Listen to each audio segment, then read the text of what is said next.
ট্রলারওয়ালারা এই লোকটাকে মেরে কি পরিস্থিতি করেছে, এটি শুধু এইটুকু বলেছে যে ট্রলারে এত লোক কেন নিচ্ছেন, সেজন্য তাকে আজকে মেরে দেখেন কী হাল করেছে। ভাই কি হয়েছে একটু বলেন। ওপারে একটা বাচ্চা পড়ে গেছে, ওই বাচ্চার জন্য ঘাট বন্ধ ছিল। তারপরে ঘাট খোলার পরে লোকজন মানে প্রচুর চাপ ছিল। তারপরে ট্রলারওয়ালারা 40 জন 50 জন করে যাত্রী নিচ্ছিল। এক মাঝিকে বললাম যে এত লোক নিচ্ছেন কেন, আপনাদের জন্য আজকের এই পরিস্থিতি। এই পরে দুই এক কথায় আরও লোকজন ছিল, তাদের সাথে কথা কাটাকাটি হয়।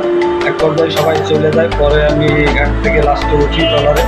ওই সময় আরও 20-30 জন মাঝি, মোটামুটি ওই মাঝিদের ই করার কারণে মাঝিরা আপনাকে মেরেছে। এই যে চোখের কোনায় 2টা সেলাই লাগছে, আরও গায়ে বিভিন্ন জায়গায় মেরেছে, তাই তো? আচ্ছা ঠিক আছে ভাই, আসলে আপনি এর জন্য প্রশাসনের কাছে আপনার কী দাবি?